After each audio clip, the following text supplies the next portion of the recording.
Get back to that news conference that is taking place in Deer Park. Deer Park city officials are giving an update on the damage. Let's go ahead and listen in live.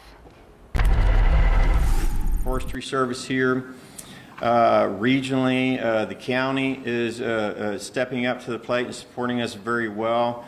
A lot of the local municipalities, I'd be remiss if I didn't mention the city of LaPorte, the city of League City have sent cleanup crews to help us with trash. And so I'm very grateful for the regional amount of support that we're receiving. I've been in communication with a lot of the mayors regionally. I know Mayor Turner has offered assistance, and I'm just appreciative of how we in this region are coming together. And if there's any positive that comes out of disasters like that, it's good to see when regionally we come together to support one another. And the biggest thing I can say after I get through this data is that the biggest thing I'm seeing is neighbor helping neighbor, whether it be individual neighbors in Deer Park. I'm talking about city helping a city in this region, the county helping us on a local level, the state doing their job. And I'm very appreciative to be from Texas. I'm very appreciative to be the mayor of Deer Park and see how this works in a time of need. It's we as humanity need to get back to making sure we understand that it's about all of us, and taking care of each other is the top priority. So I'm going to go through a lot of things very rapidly. I'm going to mention a two-part component, some of it being prudent to the city of Deer Park, and then some of it's going to be a regional perspective.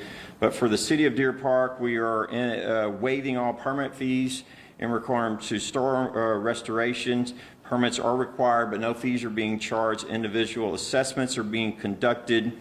On the city website, we have a QR code that is set up through TDM website that you can access the city of Deer Park. And I would encourage everybody, whether you live in this city or in this region, to go on to our website and access this and enter in your general information in regards to assessing damage throughout this region, so all of us from the state all the way down to each city can have a good idea of assessing the damage.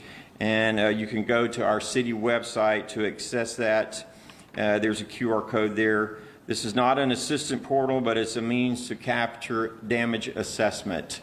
While I'm here at this point, we are in the middle of having some resources made available, which will be most probably starting tomorrow or into the weekend, where if any resident that needs assistance, they'll be able to access that through a coordinated effort regionally, whether it be from the city of Deer Park and Pasadena, but the county, we're setting up a coordinated effort to how do we make sure all of our constituents get the resources they need. Moving on, the county is sending us support to help us with fire inspections to make sure that as the power is being restored, we can adequately make sure everybody's safe. The city, again, of LaPorte and League City are assisting us with debris removal, and I'm appreciative to them. Public Works is working very hard to make sure in the city of Deer Park that we have the bulk, if not all of the debris, removed by, if not tomorrow at the end of business, at least over the weekend. So our objective is starting out next week, we can have most of the streets cleared from debris, and making that also working in conjunction with CenterPoint that we get most, if all, the power restored in the next few days going into next week. Task Force 1 is here assisting us from the state, as I mentioned earlier, to assess the damage. The Forestry Service is working with our Parks and Rec to make sure we get the cleanup effort moved forward.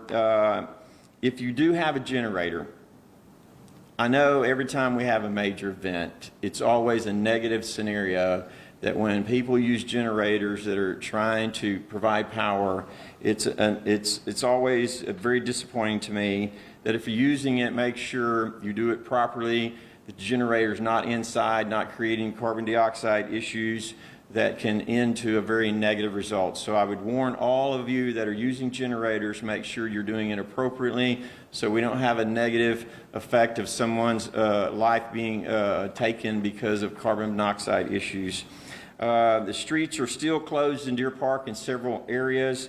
Center Street, P Street, Alice, and all that is due to power lines that are still down.